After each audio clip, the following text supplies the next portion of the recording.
podcast, but Zahra's just bought in Melbourne, Jono, so you'll both be property owners in Melbourne, right? Yeah. It's pretty exciting for her. How would you know that?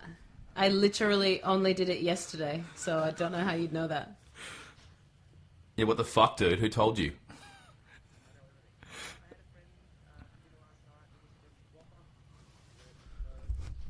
Jesus. Word travels fast around here. But there's no way... They would have said that I was looking for somewhere to buy, because I really don't think... Yeah, because I literally the deposit only cleared about 6 hours ago, so I don't... You fucking liar. You piece of shit. Don't fucking lie to us. But you know what? This is a serious thing, though. Like, this dude who I worked with, a colleague who I don't work with anymore, but who I used to work with, is going around telling people that I'm in Harry Potter, and I'm not. And he keeps telling people that I'm in it. And Hermione? Yeah, but like not as Hermione, as like the understudy for Hermione. Like he's putting me in the ensemble. And I called him and I was like, you need to stop telling people this. And he was like, okay, cool. And then 4 days ago, someone else came up to me and said, he said to this person, Zahra is lying. She keeps telling people that she's not in it. And I've spoken to her about it, but she's definitely in it. Why? We need to beat the fuck out of this guy. But I just don't know, like, what is the actual Who is this guy? Let's name names. No, we'll take care of business. Oh my God. You just tell me, Zahra. I'll take All care your of him. listeners in Slovenia, I'm gonna fucking start stalking this dude. All right. No, we should just leap straight into it now. We've got that off the record. Straight in. Full disclosure, episode 14. Special guest with us, Zahra Newman, star of Book of Mormon and many other projects over the years. Multi-award-winning, actor award-winning. Just covered in glory left, right, and centre. Covered in something. And what a coup it is to have her on board. And she was just telling me off microphone the connection between her and Jamie Timoney, which is pretty bizarre, actually. Yes. So you went to school together. I knew that already, right? We went to this weird drama school in Toowoomba, of all places. I think we were only there together for about a year, and then Jamie went off to greater, grander things, floating with the mermaids or something like that. But yeah, we were at school together, and then really randomly, I was telling Dorje the story, really randomly, my mom, who lives in Jamaica, met his uncle, who lives in Scotland, at a conference in England or something, and they just got to talking, my mom and his uncle just got to talking, and my mom mentioned, I don't think so. Okay. My mom mentioned that she had a daughter who was studying acting in Australia, and he went, oh, I've got a nephew who's studying acting in Australia, and it was fucking Jamie Timoney's uncle. Wow. I think that's pretty... What was the conference? Oh, some educational leadership, something. Oh, they teachers or something, or academics? Well, my mom's an academic, yeah. Oh, she is? Yeah. In what field? Education, leadership. I don't know, man. Don't ask me questions about this. I don't know about these things. I don't know enough about these things. Jono does... No, I sort of like, you know, you vaguely know what your parents do, but you actually don't. It's like my sister. I don't know what my sister actually does. She did a master's in maths and modeling processes, but I don't know what that actually means. You say Maxim is in the magazine? Maths. Maths. I thought you said mathematics yes. And modeling processes. Okay. And I'm like, what does that mean? Like, what do you do? So nothing to do with the catwalk, obviously, or No. photographs. It's nothing to do. She it's does modeling. like taking photographs of herself. Oh, she does? Well, Yeah. who doesn't? How old is your sister, actually? 25. Oh, yeah. Well, I just came back from Spelling the Grass, where it was 19-year-olds, so I've been surrounded by those Instagramming their way through the festival. I hate it. It's a thing. It's definitely a thing. But, Jono, you're familiar with education. You're a teacher yourself these days, even though you're not qualified, as far as I'm aware.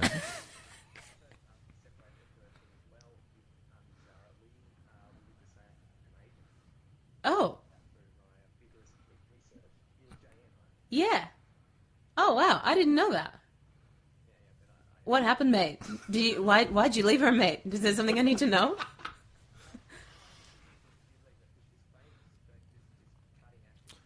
Really? Oh my gosh, I don't know this. How have I managed to stay on the good side? Never stop working.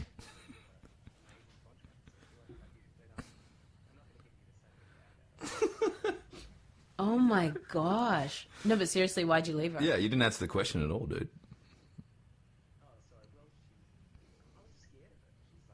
Oh man, come on.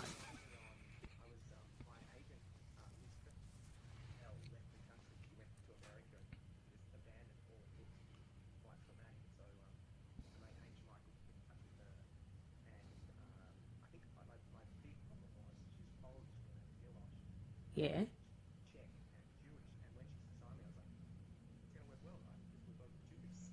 Oh.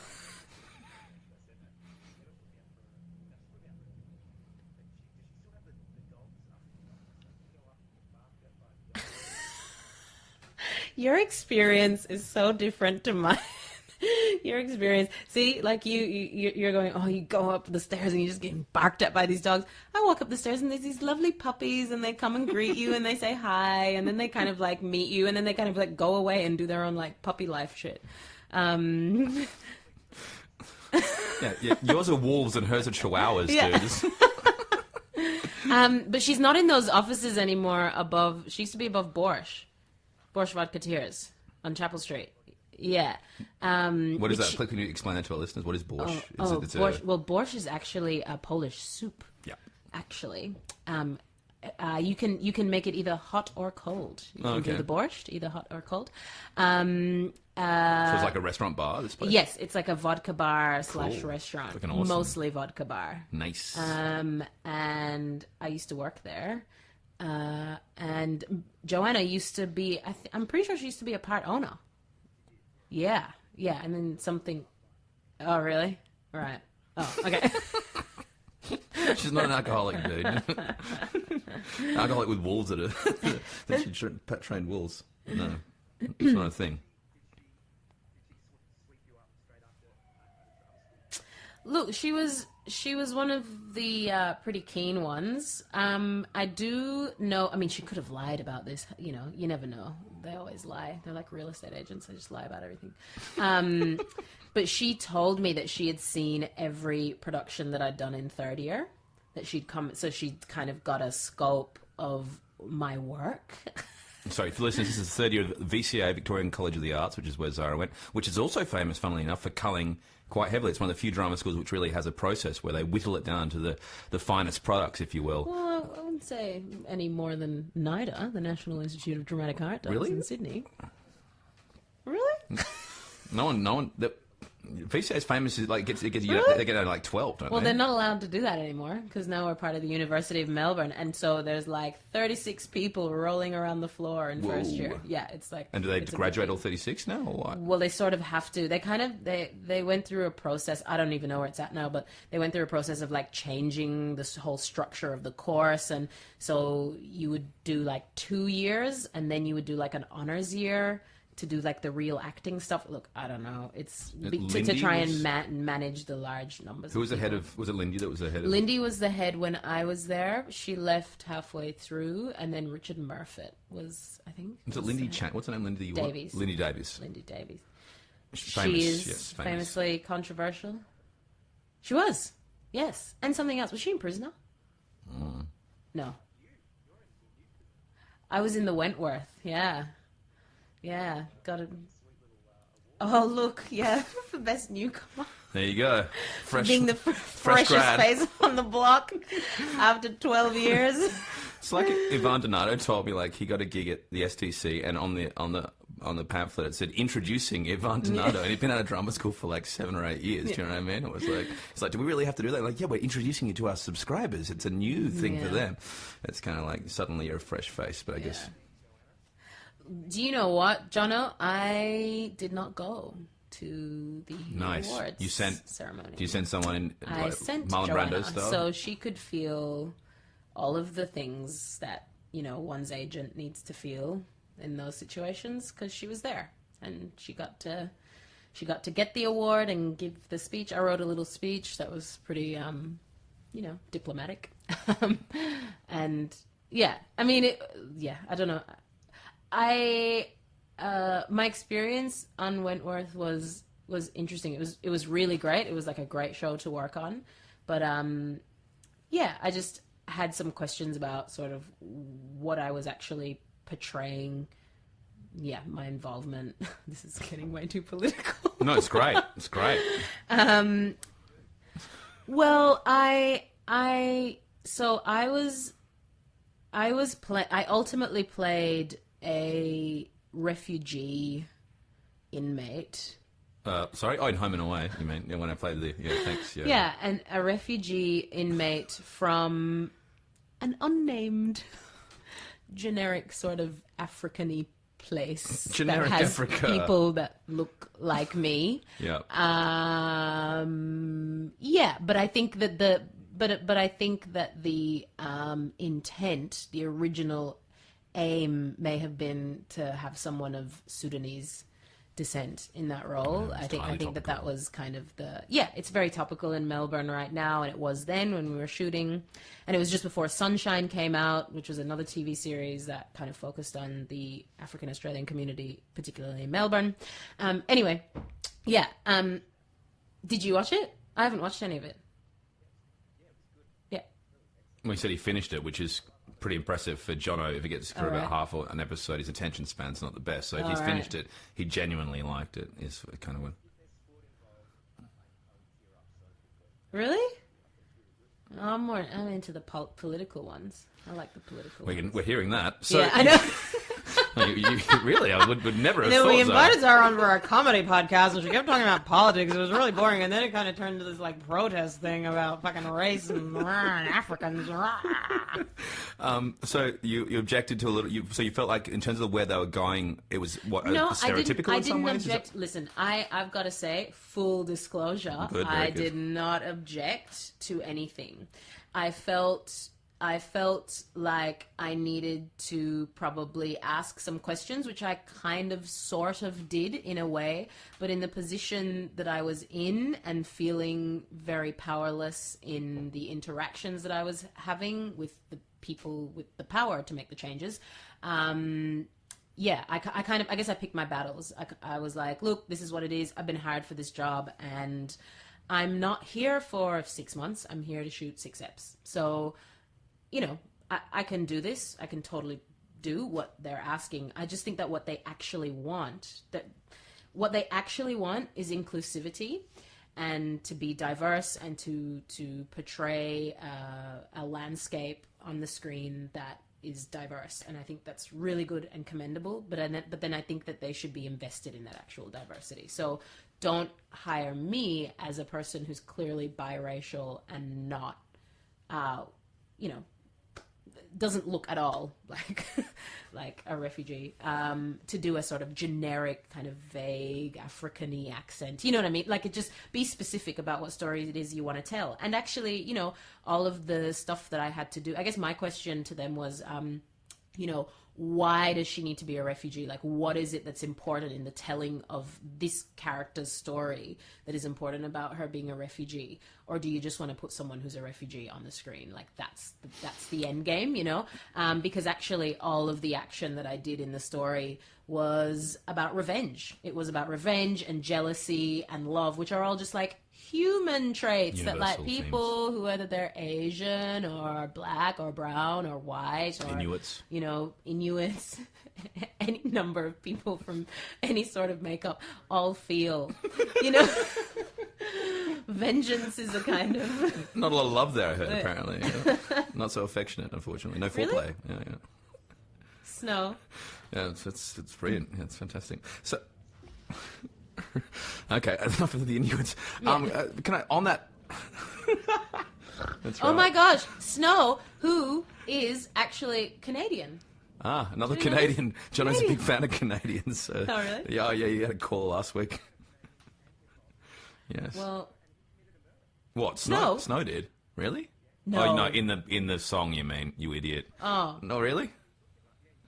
So was that? So was it prophetic, the song, in some ways? Because he won't turn informer in the song, but he ends up going down for. He does go to jail because he's in jail in the actual clip. Do you remember that? He's like behind bars. Chicken does the egg. anyone know the actual Okay. lyrics to the Informer song? Do you know? Do you know I don't the know. actual lyrics? No, I Licky Boom Boom Down is the one I normally go. I used to say, I'm going to keep my mom down. And I said, Wow. I'm not sure. I know snow won't turn informer. I know that bit. I always do that bit really well. No, I mean, I felt like I do it well, but you always think you do something where you don't really know.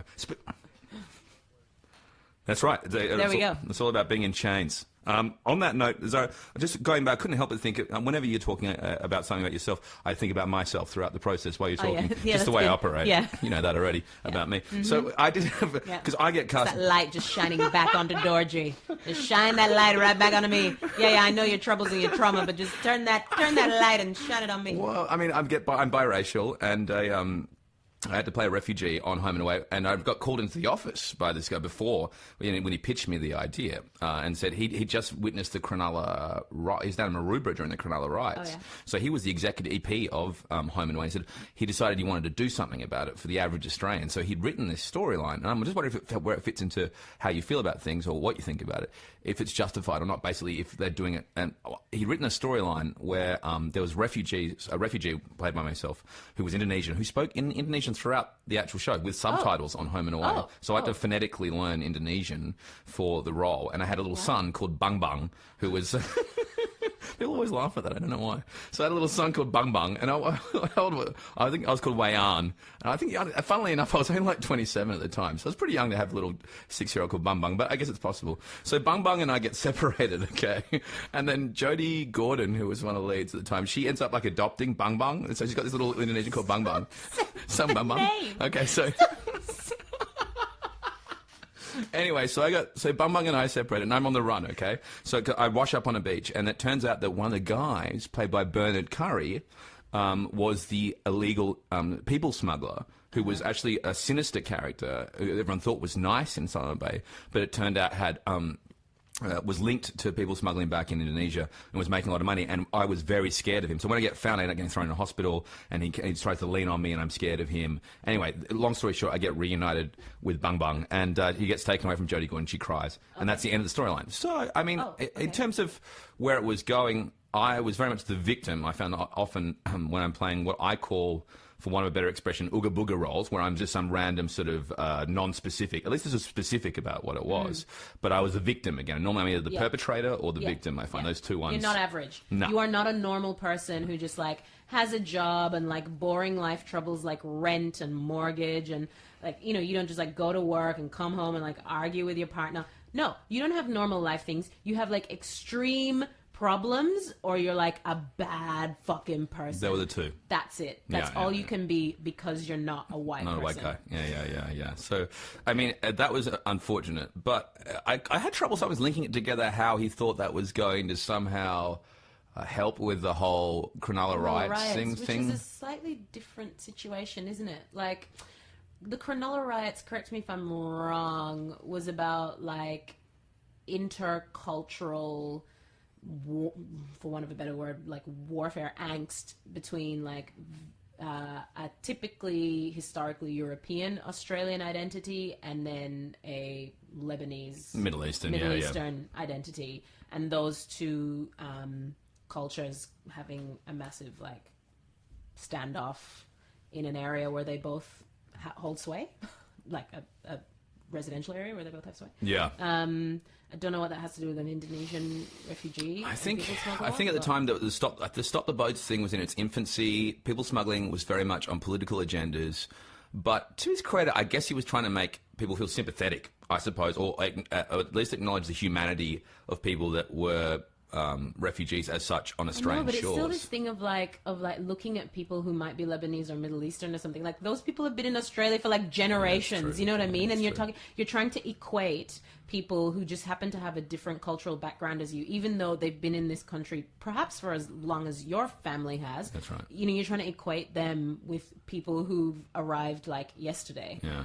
You know what I mean? And kind of go, oh, you're just the same because you're not white. Yeah. And I think that's kind of the issue. Yeah. But, you know, I think the conversation about like race and culture in Australia is really complex and it's really interesting, and I just hope that, you know, people can be sort of brave and respectful enough in that conversation, because I think I don't think by any means it's solved. And I don't even know if talking about it more is the solution. Like, I kind of look at America and like race kind of like everything is sort of filtered through a lens of race a lot of the times. And it's a conversation that happens in America a lot, and it has, you know, it's like constant, it kind of happens. But they still have issues with race in that country, even though they kind of acknowledge it and talk about it and acknowledge the history, and, you know. So I don't kind of know what the solution is. I read a really interesting book. So every February, of course, Black History Month, well, not of course, for those of you who don't know, February is Black History Month. And I always try to read like a whole bunch of Black authors. And I read Rennie Edo Lodge's Why I'm No Longer Talking to White People About Race. And it was a really fucking interesting read. And I can't wait for someone who is white, who I know, who will be honest with me, to read it and then tell me how they feel about reading that book. Because she wrote it so unashamedly for a Black audience, or for a biracial audience, or a non-white audience, I should say. Yeah, and it's very interesting. Okay, Great. What can you be? Doesn't read much, that one. Not anymore. Not anymore. Right? All my youth was whittled away reading.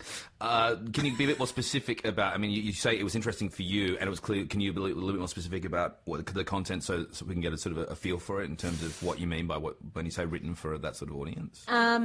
Well, it began as a blog post. She was a journalist. She's British, and she wrote this blog post that was basically a kind of semi-rant that was just like, I'm fucking sick of talking to white people about race and trying to explain everything, like black-splain, or make white people feel okay about the systemic racism that happens in their name, you know, and sort of go, well, I'm not blaming you, but you need to understand that you're a direct recipient and benefactor of a system that inherently takes away from me, you know.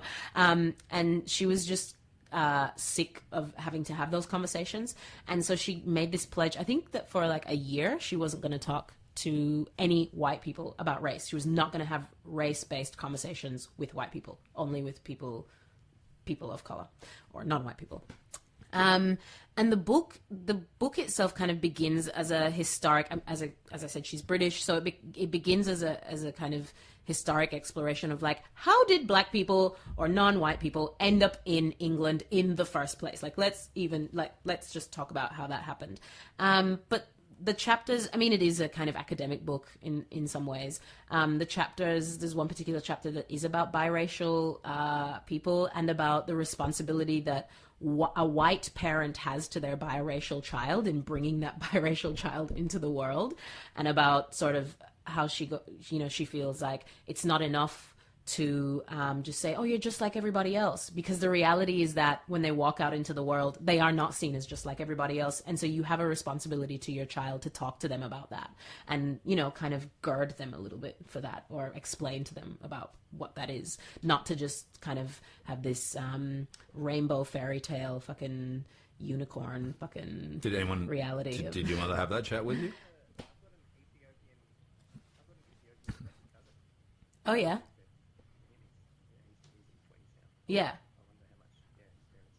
I mean, it's interesting as a biracial person reading that because, I mean, in actuality, I guess I'm just as much European. I mean, my mother's Irish. Like, I mean, I don't know how more white. I guess you could go Nordic. That's a bit more white than that. But, you know, that's pretty white. So I guess in actuality, I am just as much white as I am black. But the reality is that what I look like on the face of it is not like a white person. And I don't have access to the avenues that I just don't. I'm not perceived in the same way. Man, I was looking for a house to rent in Melbourne. I'll fucking rant about this. Okay, I was looking for somewhere to rent in Melbourne in 2016. Oh, yes, Jono. Yes, that was the last time I saw you. You said she blanked you, didn't you? I did not fucking blank you. I fucking saw you. I said hello. What? He said, you said that it was shit looking for houses. Yeah, it was totally shit looking for houses. And I was looking for myself and my housemate, who is a white female. Single white female? Single white female. 2 single white females. Okay, like, why would you not want to rent a house to us? I looked for 3 months. I went to at least a minimum of 5 inspections a week. Our application was fucking rock bloody solid, like, so good. We make heaps of money, you know what I mean? Like, all the things. Like, there would be kind of no reason to not give us a house. I was offering more money per week to rent places, like, you know, offering to bump up the rent, etc. Could not get a place. And my friend was in Chicago at the time, so she couldn't look. So it was just me looking for the both of us. And I was kind of ringing her. After 3 months, I was like, I don't know what's going wrong. I don't know if I'm doing something wrong. I'm not sure what's going on. We've got the cover letters. I'm doing the follow-ups, everything, right? And eventually it got to the point where we were rejected again. And I called back the real estate agent and said, look, I just want to know, is there anything we're doing wrong? Is there something we're missing out on the application? You know, I was saying, you know, I'm coming from Sydney and I've been renting in Sydney for the last, 2 years or whatever. And I've never found it this hard, like, to find somewhere to live. Is there something that I'm missing on the application that, is working against us?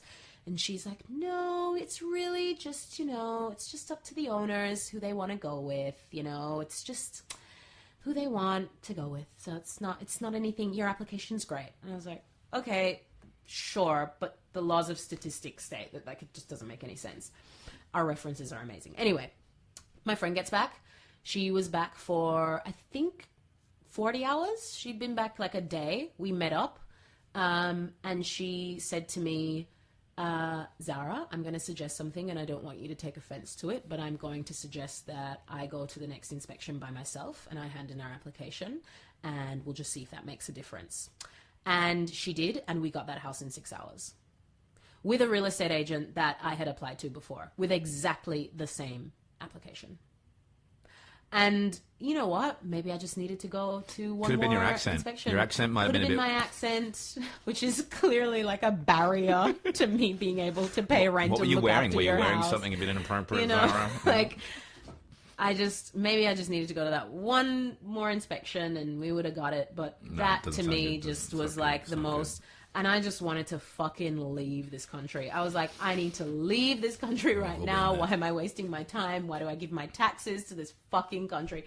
Like, seriously, you won't even rent me a fucking house. I can't imagine what it must be like for people who have names on their applications that people like that have a Muslim name or an Arabic name or Georgie, my partner's an Uber driver who was a lawyer in New Zealand. He said, you found out my partner's a lawyer. He said, do you have any? I'm applying. I'm not getting any jobs in here at all. Do you have any? And he had an Indian name. He was from Fiji. And once he told me that, I told Georgie that. She's like, yeah, he's going to have to change his name on the resume here, otherwise he won't get it look in whatsoever. like unbelievable. Just what's old white dudes in positions of power? They're not going to. But like, this is real estate agents. This is real estate agents. They're idiots. Like, they're bottom feeders. like, unbelievable. Anyway, the worst. so just going back to the chat, you talk about the chat about being biracial, because my mother literally said what you said. That they shouldn't say, which was like, you're just the same as everyone else. Yeah. If anyone says anything, it's on them. That's not quite right. She did say people said stuff to you. She said, you're going to get confronted with problems because of your name. We had a backup name, which was Michael, which I could use if I was getting too much racial prejudice. Wow. So she had that as my middle name. But overall, we got through it. But no, every now and then, like, there was once I had this... it was my own fault. I was at Carlingford West in Sydney, and we got asked to do a presentation on something in relation to something we believed in. And I did a presentation on Buddhism when I was like 9 or something. And then I was in the middle of my spelling test, and the teacher walked up behind me at Carlingford West, and I was like thinking about something. She's like, "Where's your Buddha now?" oh my god!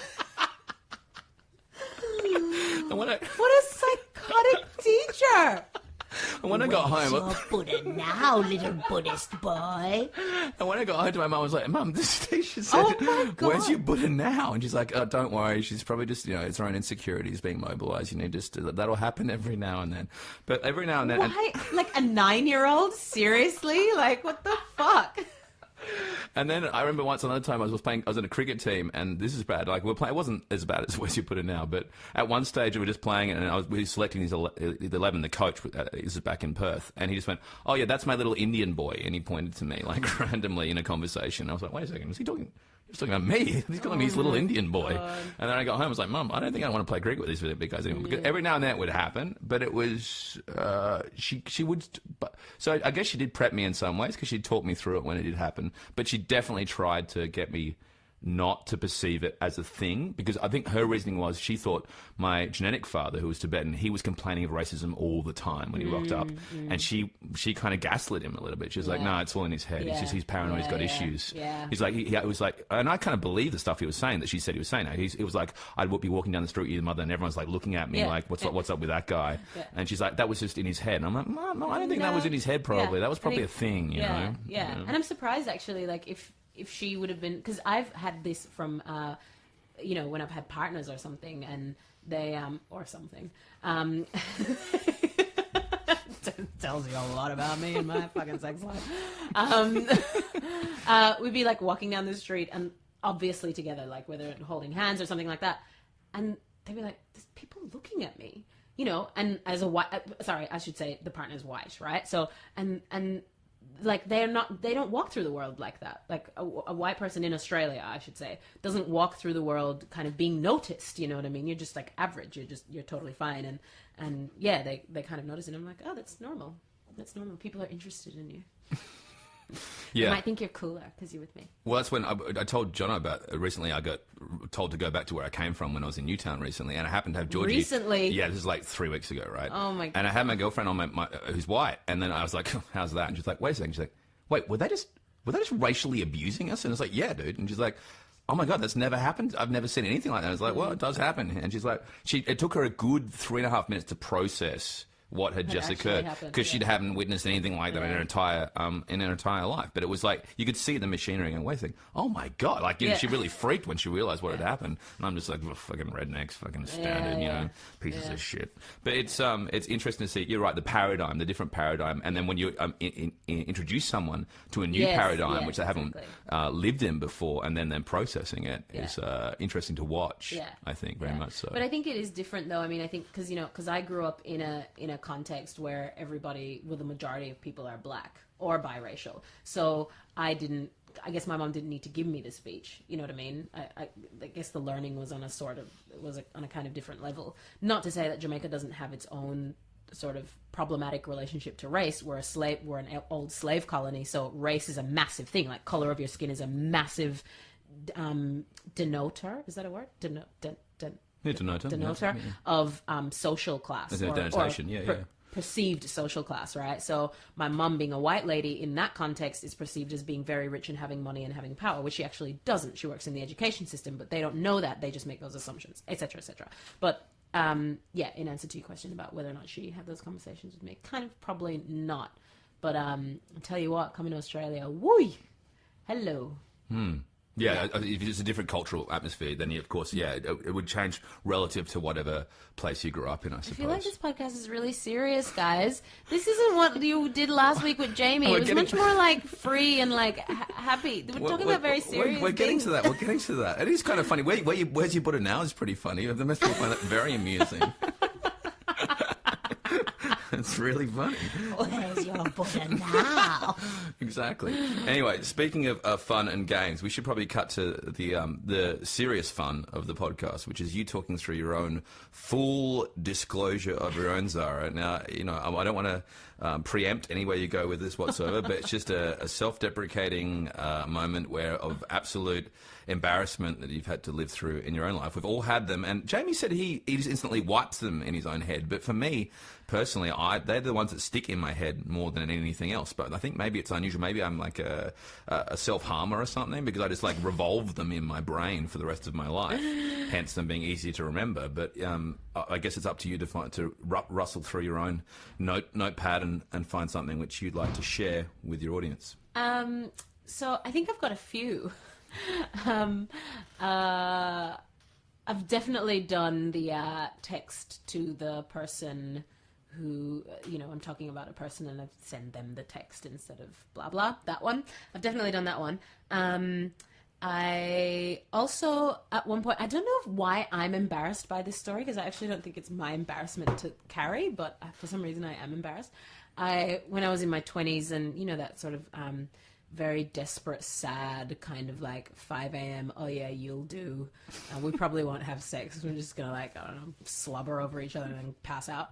One of those with somebody whose name I don't know at all. I've never seen them again. Went back to his place, and he was in a ground floor apartment in St. Kilda East, and we passed out. And where his bed was sort of like pushed up under the window of that apartment, and so like the walkway for people to like enter their other apartments was right outside that window. And like halfway through the night, I kind of woke up because there was like this like noise, and I was right under the window, and I was like, I think there's someone outside that window, and I could hear someone outside the window kind of going, Stephen, or whatever his name was, Stephen, and kind of like knocking on the thing. Definitely Stephen. And I was like, oh my God, is this really happening? And then the window opened, and then a heel came, like this high-heeled foot just kind of like came through the window and almost landed on me. And I kind of like pushed this guy, and I was like, I think there's something. And he was like, hey, there's someone in here. And she kind of like stuck her head in, and she saw me, and she was like, oh, you're here. Oh, sorry. And then she kind of just like left. And it was, I don't know why I'm embarrassed by that story, but it feels, I guess it's embarrassing for her probably, not so much for me. But that's not my full story. Okay, my full story, my actual embarrassing story, that's about me, and my embarrassment is about poo. Okay, so... Wait, hold up. Before we go on to the full one, let's just unpack the first one for a little bit. So wait, it's one level up, the apartment? No, ground floor. Oh, it's ground floor apartment. Yeah, so and you were at like a rave beforehand? What was sort of party? Were you at a No, club? we were at the Pony or friggin', something? what's that friggin' pub on Fitzroy Street in St. Kilda that has like bands play at it? The what, sorry? The Prince of Wales? Oh, yeah. Was it The the Prince Prince? Was it the Prince? Probably the Prince, yeah. Somewhere like okay, and he was just yeah. like a hipster dude, like a young 20s hipster dude Oh, or whatever? God, I don't remember. And I think he was British. I think he was a backpacker. Okay. So what we think happened is he's Aussie guys don't normally go for me. So Seriously, I think the last time I had sex with someone who was actually born and raised in this country. I've done a Stevenson play. You have. Was it Blind Giant? Was it Yeah, not? Blind Giant. Yeah. Belvoir? Yeah. And I played the outsider crazy lady. Yeah, with the gun. Yeah. Oh, it is. Quite the resume. No, I think she was a sex buddy. I think she was like a sex friend. No.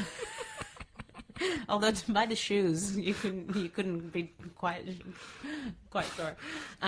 But I assume what happened is that she had been out, and maybe she had been texting him going, I'm going to come over. He had not responded, and so she just came and was just going to climb through the window. I was hoping to come then as well, obviously. Yeah. But when she climbed through the window, there was someone else there, and so she was just like, oh shit, oh, I'm sorry.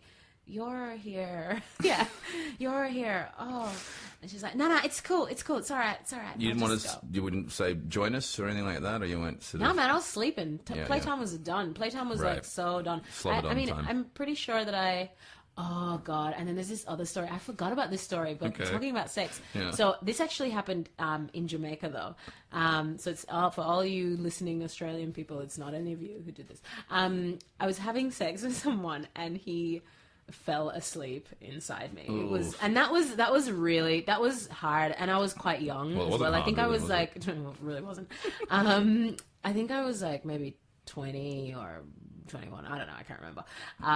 But he fell a fucking asleep. Like he was gone, like just out. And I was like, was how he does on it even top, or happen? was he, or... No, Okay. he was. Of course, he was like lying down. He was just like, and I was like, God, am I that boring? Like, am I that fucking boring and unappealing? You know what I mean? I just made it all about me. Yeah, it's not good.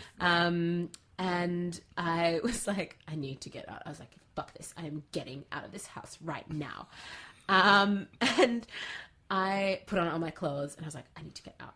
And I went to the door, and the door was locked, and you need a key to open the door. And I couldn't find the key. I went into his room, I went through his pants, I went through the fucking shit. Like, I could not find the fucking key, and could not get out of a window because Jamaica, being a third world country, has burglar bars over its windows, so you can't, like, climb out of the windows. There's, like, bars, you know. So I had to sit there in You didn't start making out with him again, wake house. him up? Or No, I was so stubborn about it. I kind of, like, sat on the very edge of his bed, like taking up the least amount of room possible, just like sitting on the edge of his bed until the sun fucking rose, and like he had to like get up and pee or whatever, and he got up and saw me sitting there, and he's like, what are you doing? And I was like, I need to get out. I need to get out. You pig. You pig, you fell asleep. Because I was a young fucking idiot, man. Like, I mean, my conversation with my sexuality and like having any sort of power or autonomy or authority inside of my sexuality has only really happened in like probably the last like 5 years, man. Like for women, it's so, and I'm sure for men as well, but I can only really speak from a female perspective. But it's really problematic. It's difficult. You know, you get fed all this bullshit from the media and from, you know, all the pictures of the people and the porn and the stuff, you know what I mean, about what that power dynamic should be, or what sort of conversation, you know, kind of what's allowed or what's not cool or what's embarrassing. Like, why would I feel embarrassed about the fact that he fell asleep and he couldn't keep his fucking heart on, or that, you know what I mean? Like, but I feel like it's about me and it's about my body or it's about my performance, you know, and whether or not that's true, I mean, I don't think it was, because I ended up having sex with him again. What, not that time? Or not that time, like, and like years later, you know what I mean? It's obviously not got anything to do with... You stayed awake throughout the process? Or? Yeah.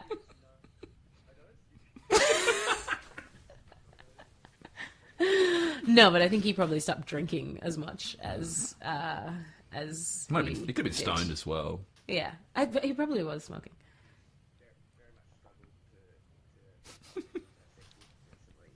Oh, really? So have I. Is he any good? Is he good? Is he a nice fella? Who are we talking about here?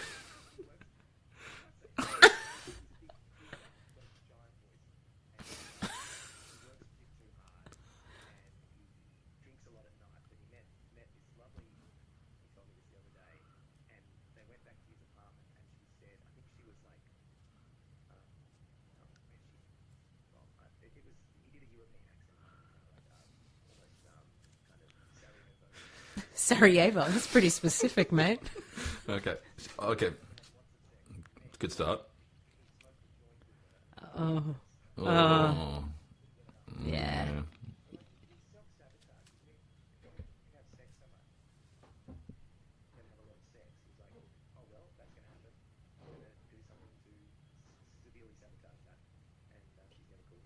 Yeah. Well, I mean, he can always try and come back. Pardon the expression. He could, you know, not smoke weed next time. In Sarajevo, men do not have problems with penis. You pathetic man. Yeah. But I think also as you get older, and like I had a kind of similar experience recently where I met someone, and then, you know, we like had a couple of drinks or whatever, and then he got home and he just fucking could not get it up, right? But I think as you get older, you also get like, that's like totally fine. Like, you have heaps of other shit that can make heaps of nice things happen right now. So, you know, like let's toys just and be stuff? a bit Is that what you're adult talking? or Right. whatever, like whatever floats your boat, you know what I mean? But like your face, you can you use don't your need face, to Jono, have for like your face, your entire face. I'll use my face. Problems downstairs, but I've got my face. So you're in luck, young lady. all of my face. I've got my mouth and my nose. And my eyelashes. They can do a lot of damage on a neck. Arrgh. Yeah, I guess you got go-to areas. You're right. But yeah, That's I think what as you get older, you know what I mean? Like things like that probably Toes, maybe you do could use like toes. paranoid, you know, or like eat away at men. Yes. Yes. You know, are kind of... Well, that's Exactly. true. Yeah, you Exactly. talk about the female ego, but the male ego, you know, that's Oh, yeah. guys can really get in their own heads about that stuff. I'm a failure. I'm not a man. Yeah. Who am I anyway? I'm a fraud, a Yes. charlatan. Yeah. I don't belong here. Wow, Dorje. It's close. Real insight. That's real fresh, yeah. That came to the surface real Too fast. Shove it down, shove it down. Okay, so speaking of shoving it down, let's move on to the poo story. Oh, please. yeah, my poo story. Okay. Okay, the main course. Okay, which is my poo story. Okay. So I kind of pride myself on having like a pretty good stomach. Like, I grew up in the third world. I've traveled a little bit. Like, you know, I don't kind of get sick or get like food poisoning or any of that sort of stuff, right? That's a precursor. So, I was at a friend's house in North Melbourne. I wonder what she's talking Little about with things, the yeah. strong stomach stuff. Yeah. I was in North Melbourne at a friend's house, and it was a Sunday, and this friend of mine is like really good with the cooking, like amazing, always does like these cool he just like loves cooking, and he's a great cook and very sort of like cultured in that way. And so he was doing like some kind of roast pork, something. And you get there early, before the pork's ready, because you want to drink a bit and have some cheese and whatever. And so got to his house, drank, and at this stage, I don't drink anymore, but at this stage I was like a solid bottle by myself kind of girl. So I probably had like 3/4 of a bottle of wine at least. And we were just talking, he was like prepping the food, and I just felt funny. I was like, I feel funny. I don't know why I feel funny. And I was like, look, I'm going to go to the bathroom. I went to the bathroom and I realized something was definitely wrong and that I needed to leave and go to a safe space in order to deal with what was going to ensue, because it was just going to be too much for my poor friend's bathroom. And also just like embarrassment. I just did not want to be the person who like shat up his bathroom, right? And I could just tell that it was like it wasn't a healthy poo. It was a very unhealthy situation. Dorje, stop making faces. You wanted the story. I'm just remembering all this story. How this happened to me. That's all. He's just making all these eyebrows and mouth faces, just like eyebrows and mouth and lips and eyebrows. I can use those. So I kind of ran out and I just said to my friend, I was like, I've got to go home. And he's like, oh, okay, are you all right? And I was like, yep, it's fine. I'm fine. I've got to go home. I'm fine. I need to leave. So it's not right. And he was like, oh, okay. Home is St. Kilda East. Okay. And I was in North Melbourne, and it's far. And it was a Sunday. Right? So this is 2 trams, or at least a tram and a train. Or, this is pre-Uber. This is pre-Uber. Okay. So there is no like 2 minutes away. Oh my God. And there are no fucking taxis in North Melbourne just driving by this fucking residential street. So I go outside and I'm like, okay, I've got to call a cab. I'm like trying to hail a cab. I'm like, okay, what do I do? Do I risk it and walk to the tram stop? Meanwhile, my asshole is in total fucking clench down. Like absolute, just like war. This is like warfare, right? And I could not get a cab.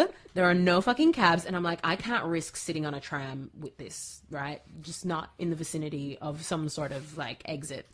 So I started looking for residential, uninhabited, possibly residential properties that I could just go into. Sure, okay. No, not knock on the door. Go into their fucking backyard and just like release.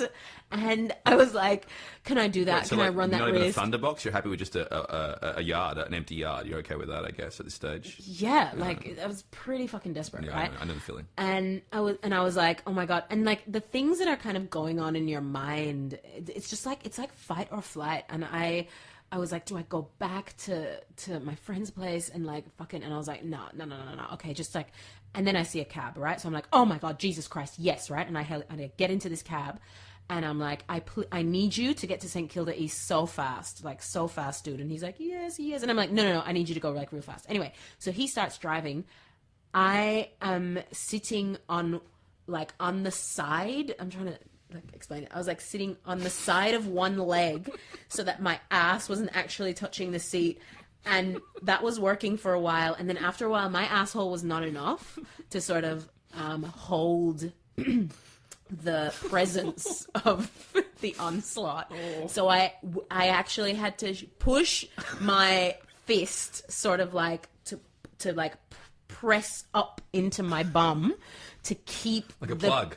Like a plug, but like obviously I can't fit my whole fist up my ass. Oh, yeah. Some people can, but Yeah. I couldn't. It was just like applying pressure in an Yes. upwards direction rather than compression. Like, right, exactly, to try and like keep this fucking shit like in. It's rice, isn't it? In Elevate and compress. That's like what you do with like wounds. You elevate them and compress them. I had none of that knowledge. I was just doing what fucking felt natural at the moment. Instinctually felt like it was gonna work. Yep. I'm sitting in his cab. He's like getting closer and closer. I'm like, I'm gonna make it. This is gonna work. He pulls up and I'm like, yep, here, it's fine. Yep, that's fine. And he's like, cash or card? And I'm like, oh my God, card. Oh my God, just take the card. And I give him the card and he's like, okay, I swipe. And I'm like, just tap the fucking thing. I was literally yelling at this man. I was like, please, you have to help me. Oh, no. And the card and everything. And I was like, it's okay. It's fine. And he gives me my card back, and I run into my house, to my ground floor apartment, and I run in, and I get to the bathroom door, and my housemate is in the bathroom, in the shower, and I can't get to the fucking toilet. And I was like, I actually can't hold this in anymore. And while I was sort of like standing outside the door, I was like, it's going to come out. It's going to just come out. So I just walked into our courtyard. The courtyard. I walked into our courtyard, and I just It shat in your pants. Oh, gosh. Didn't you yell out to your housemate, get the fuck out of the bathroom? No, they were in the shower. It wasn't going to fucking work. So I kind of like, as I was sort of, no, that was our own courtyard. And I was sort of like, as I shat my pants, I was kind of pulling my undies down. Okay. So it kind of like, it just... So where to go? Dorje, you wanted an embarrassing story. This is an embarrassing story. You can't now like make like disapproving faces at the embarrassing story. Why didn't you get your fist up there? Why'd you remove the fist? Didn't you? Because it was because you know what? When you reach the safe space, Yeah, like when you know, it's that thing that happens like where you can like hold. Because I'm a child of holding, right? So like when I went to primary school and high school, particularly in Jamaica, but even still in Australia, I would not go to the bathroom at school. I just would not go. I would hold it. Yeah, I just... Weirdos.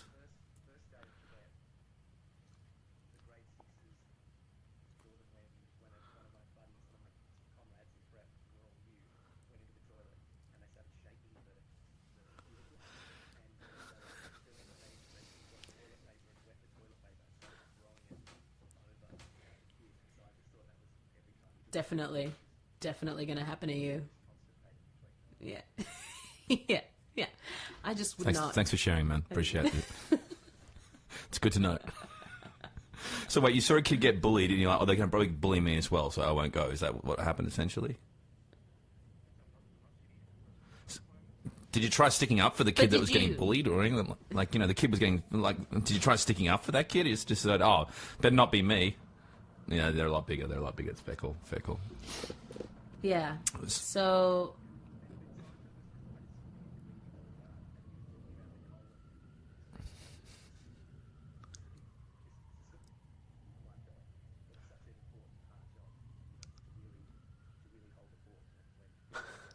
Yeah, well, holding the fort, so to speak. So you got your underwear slightly off, and it's just spraying out left, right, and center. what And it happened? just kind of just all came out, and it was just in our courtyard, funnily enough, under the window of the bathroom. Okay. itself. So. And I had enough time while my housemate was still in the shower to kind of vaguely, with the materials that I had available to me, clean myself up, clean up the evidence, and just threw those undies out, had a little lie down, and as I said, I got a pretty strong stomach. I was fine. Like, no, that was it. That was it. Yep. That was it. I didn't have, like, any... I don't know. Like, Cheese? You said you had cheese, right? I had cheese. We had, like... Did you have the pork or not? No, because I didn't even make it to the food. Like, I don't know if it was the wine.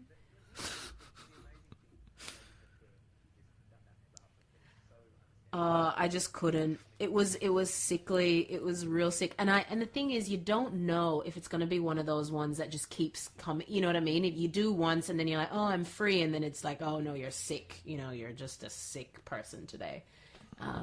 So I just didn't know if that was what was going to happen as well. So I just thought, get out of there. Get to the safe space. I need to be in a safe space. Last time I was in LA, I had some dates lined up, essentially, with a couple of girls. And I ate at Barney's Beanery in West Hollywood, like, the night before. And I got food poisoning and I was just shitting everywhere, right?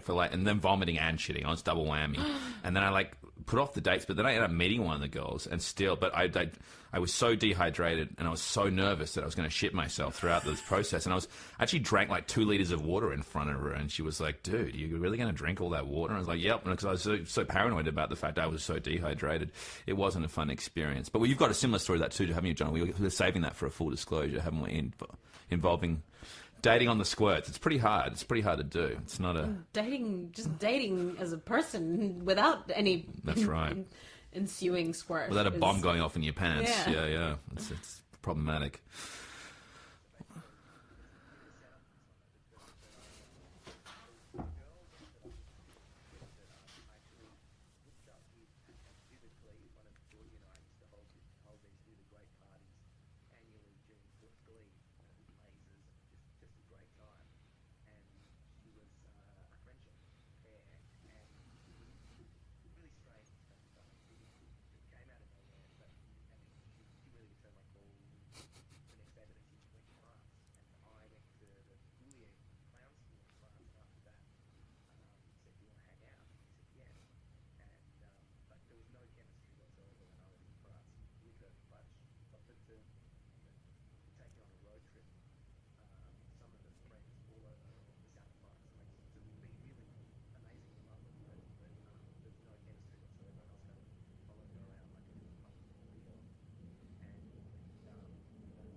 He's a pig for that stuff. Yeah, he's a pig for that stuff.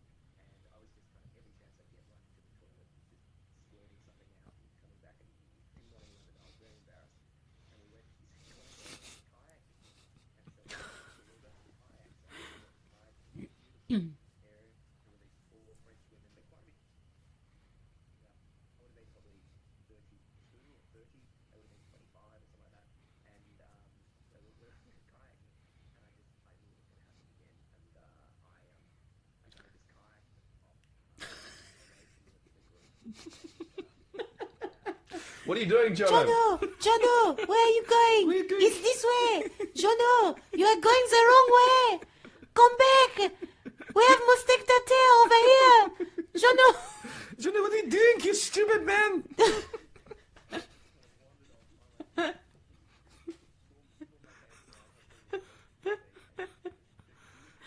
Oh. So in the river? Was it in the river? So you shat in the river?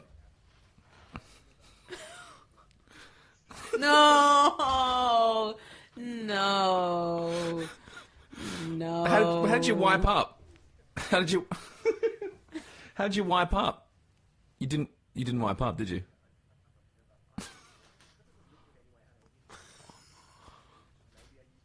Oh. Did you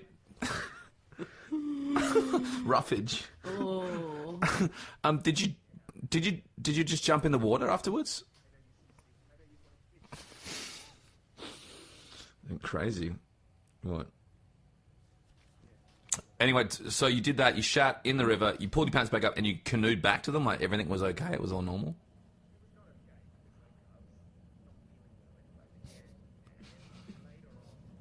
Hold the phone. Wait. How far did you have to... You would have had to paddle, like, around the corner or something. Like, it's quite... Oh, God. Wow. Mommy, look at this fish. This fish is going crazy on this brown food in the water. Mother. Yeah.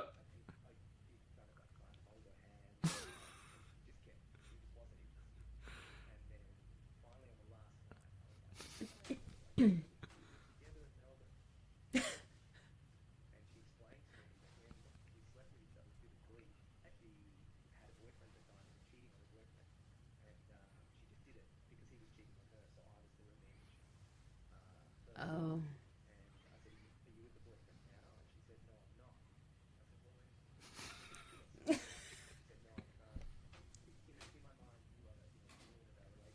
Oh.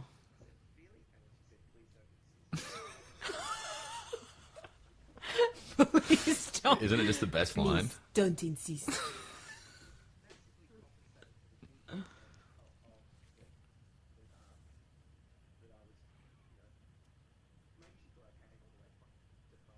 Yeah.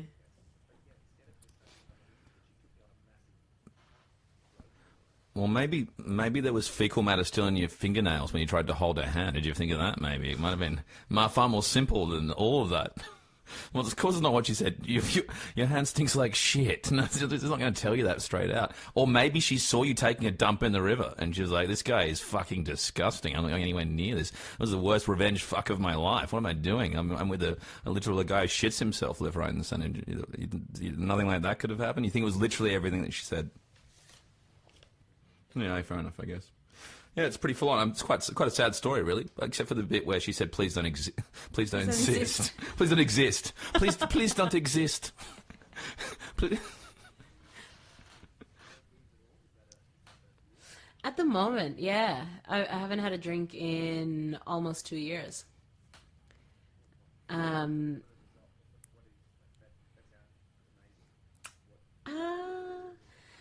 The reason I did it initially because of my current job.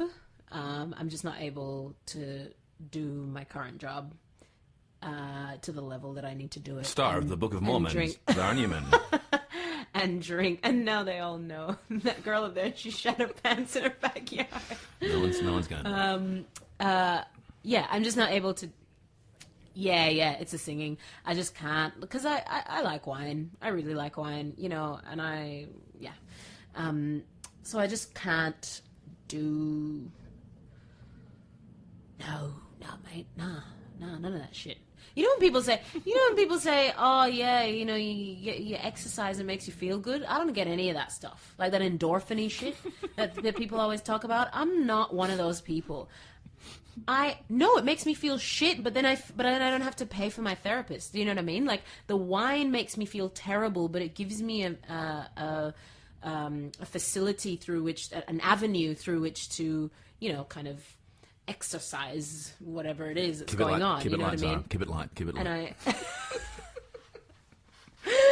And I see, none of that shit happens to me. I don't get any of that stuff. I don't get the kind of like, my life's so much better, my mental health is much better, I've lost all this weight, I look amazing. Like, no, none of that stuff. I just eat more chocolate or something. You know what I mean? Like, it kind of, yeah. But I mean, I have had to manage my mood. Like, I just kind of have to go, okay, like every 6 weeks I'm going to go through a cycle where it's going to be like pretty bad and I can't drink, and I just kind of have to go through it, and that's fine. So I'm just kind of aware of that and go through with that. But as soon as I finish a show, I am going to get seriously fucked up. Like, I'm going to drink. For me, yes, I finish on September the 9th. Which it's really soon. Yeah, which is like really soon. Okay. That's my last performance date. So I'm going to have a pretty big party. Awesome. Yeah, and drink. Although, I'll probably get like 2 champagnes in and be like, I'm fine. And just be gone.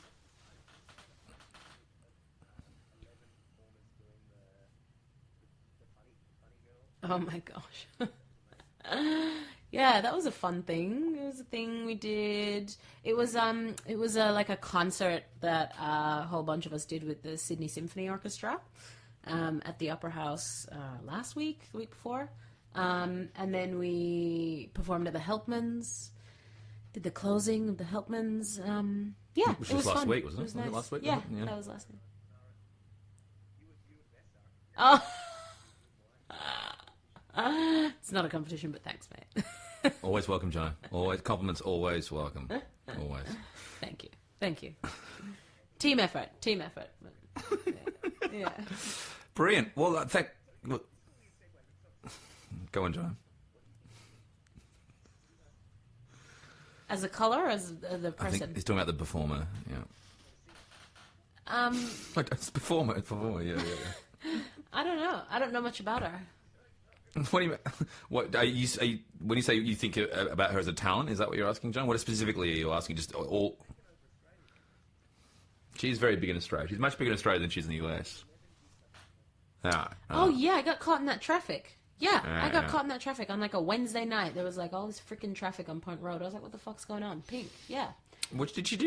She was married to an Australian motocross guy. I remember that. So she's got the crossover thing through that audience. I don't know what it is that resonates with everyone so strongly.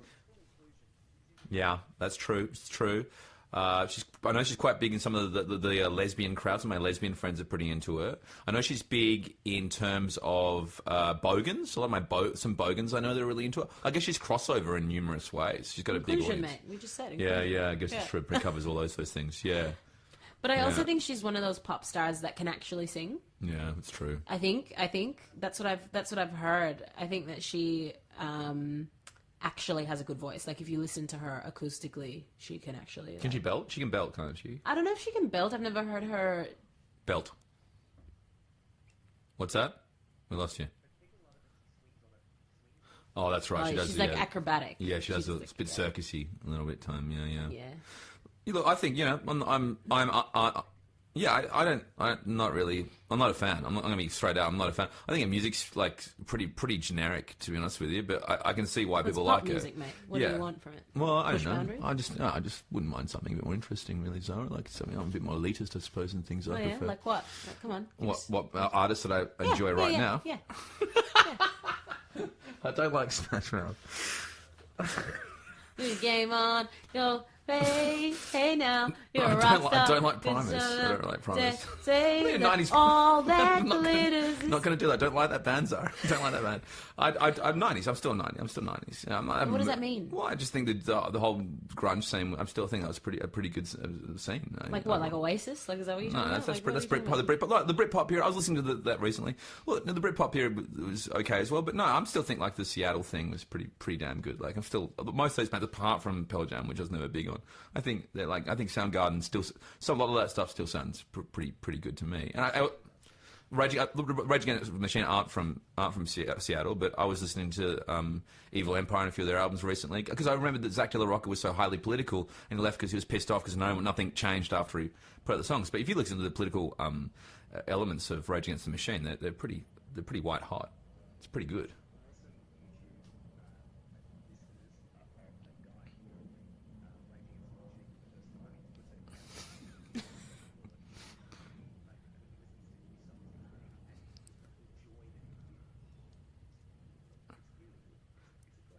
I think this stuff stands out really well.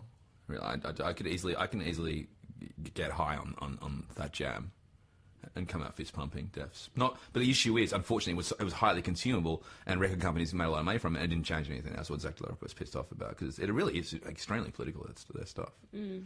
So yeah, I like political content predominantly. Ani DeFranco? Did you ever get into I do, yeah. I like I'm Not Angry Anymore because I had a housemate when I was at university who was heavily into. I got really into the lesbian rock scene. Actually, I was really into L7. I was into I was into I was into. Yeah, well, they got grouped together. Bikini Kill, Veruca Salt. It's not the Dixie Chicks. No, I was heavily into that period, and Ani DeFranco, yeah, and Jono was a big Ani DeFranco fan. We remember Jono at the same time. He was talking about it quite a lot. We were both into it pretty heavily. Yeah, no, that's the same. Tracy Chapman to some extent. You know, there was a. Do you know what makes me angry? What? When the people take the Tracy Chapman song. And they take the riff and they put it into a faster thing with a shit drum kit behind it and some idiot 20-year-old going, you got a fast car with a breathy sort of thing going on. I'm a decision. I'm not actually singing anything. I'm just making breath sounds. Like, freaking hell, man. Stay away from the art. Yeah. Like, stay away from it. Go create something else. But you know, Dreams uses that loop. You know that song, Dreams? That uses the... Dreams? Dreams can come true. Oh, yeah. That rip, so that uses... They had to pay for that sample in the end. I mean, don't get me wrong. I don't hate sampling because I love hip hop and stuff. So and rap, obviously, which does a lot of sampling happens in that genre. So I think sampling is cool, but I think sampling is cool when you're honoring the original from whence that sample came. Yeah. That's why you're sampling it, is because you're going, this is fucking song, that's some shit. It's fucking amazing. Yeah. But like just recreating Tracy Chapman's Fast Car with like an auto-tuned voice is not the answer. That ain't art. I don't think. That's for sure. I'm saying no. I'm to down. That one. Yeah, big That's fat no. No to. Well, thanks for taking Jono's digression on the music of today. We appreciate that very much. But most importantly, you gave us the shits, and we're very happy that you did that. We got into Jono's canoe shit story. It was worth its weight in gold, might I say, that fecal matter. So thank you so much for joining the show. My pleasure. Crown gold. My shitty pleasure. Yeah. Thanks so much, Zahra Newman. It's been an absolute pleasure, and we look forward to seeing you on stage and screen, as you almost always are. Oh, thanks. All right, take care. Thank you. Thanks, Jono. Thank you. I will. Sweet.